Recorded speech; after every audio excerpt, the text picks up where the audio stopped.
Un débat qui revient régulièrement sur les réseaux sociaux, c'est le débat sciences dures versus sciences molles.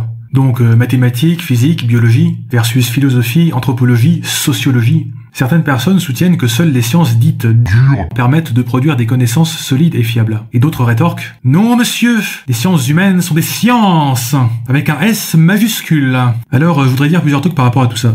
Déjà, il y a une petite minorité de puristes pour qui la science, c'est les tests randomisés en double aveugle, point final. Alors, j'ai rien contre les tests randomisés en double aveugle, je trouve même que c'est une très bonne méthode, par exemple pour estimer l'efficacité d'un médicament, #chloroquine, mais voilà, il y a énormément de sujets pour lesquels on ne peut pas appliquer cette méthode. Par exemple, les événements historiques. On ne peut pas rejouer 100 fois la Révolution française avec un groupe de contrôle, même si ce serait intéressant en théorie, et pareil pour l'évolution darwinienne. Est-ce que, pour autant, on ne peut pas produire de connaissances à minimum solides sur ces sujets? Si on se cantonnait aux sujets sur lesquels on peut faire des tests randomisés en double aveugle, notre connaissance du monde serait extrêmement limitée. Il faut donc également considérer d'autres méthodologies. Du coup, déjà, plutôt que de parler de sciences dures et de sciences molles, ou même de 50 nuances de sciences molles, il me semble plus pertinent de s'intéresser à la qualité des méthodologies utilisées, tout en gardant à l'esprit que, sur certains sujets, on ne peut pas utiliser de méthodologie ultra fiable de la mort qui tue, et qu'il faut se débrouiller avec ce qu'on a. En passant, c'est pas comme si les sciences dites dures avaient systématiquement des méthodologies dures, et réciproquement. Par exemple, si on prend la théorie de l'évolution de Charles Darwin, ou la théorie du gène égoïste de Richard Dawkins, qu'on a généralement tendance à classer dans les sciences dures,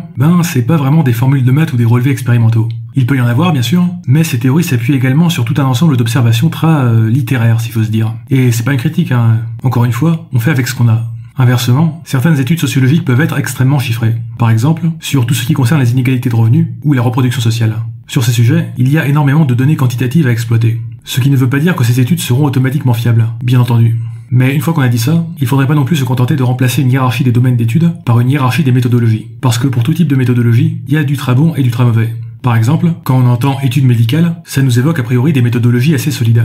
Mais si, par exemple, on considère les récentes études d'un certain professeur marseillais très médiatisé, voilà. Et pour être fair-play, on peut également citer la fameuse étude du Lancet sur la chloroquine, dont la méthodologie était a priori rigoureuse, mais avec des données foireuses. Et si vous voulez voir un epic fail d'études en apparence très sérieuses et chiffrées, allez voir la vidéo de Science Étonnante sur les politiques d'austérité, voir dans la description.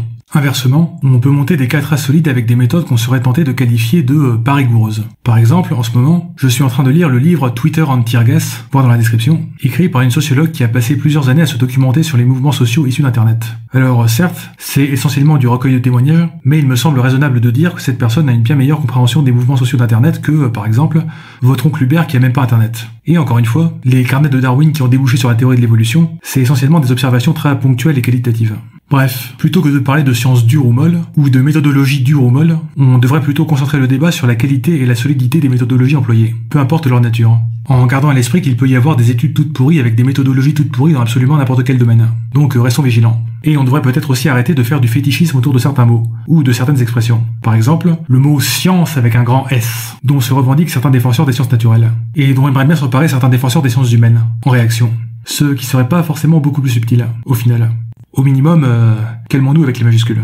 Il y a également l'expression « la méthode scientifique », qui donne l'impression qu'il existe une espèce de méthode unique qu'il suffirait de suivre pas à pas pour produire des connaissances fiables. Parce que même si on se limite au plus dur des sciences dites dures, c'est très loin d'être le cas. Je préfère l'expression « démarche scientifique », volontairement plus vague, qui désigne l'ensemble des méthodes qui essayent de produire des connaissances avec un souci de rationalité. Et enfin, s'il y a un mot qu'on devrait vraiment employer avec beaucoup plus de précaution, c'est le mot « démontrer ». Comme si une étude, même de très bonne qualité, pouvait démontrer définitivement un truc ou son contraire. C'est juste pas comme ça que les sciences fonctionnent, mais plutôt comme une longue enquête de détective, où on collecte des indices plus ou moins convaincants. Bref, produire des connaissances de bonne qualité, c'est long et compliqué. Donc évitons de monter trop rapidement sur nos grands chevaux, ou d'essayer d'avoir un cheval plus grand que celui du voisin. La science. La science. La science. La science!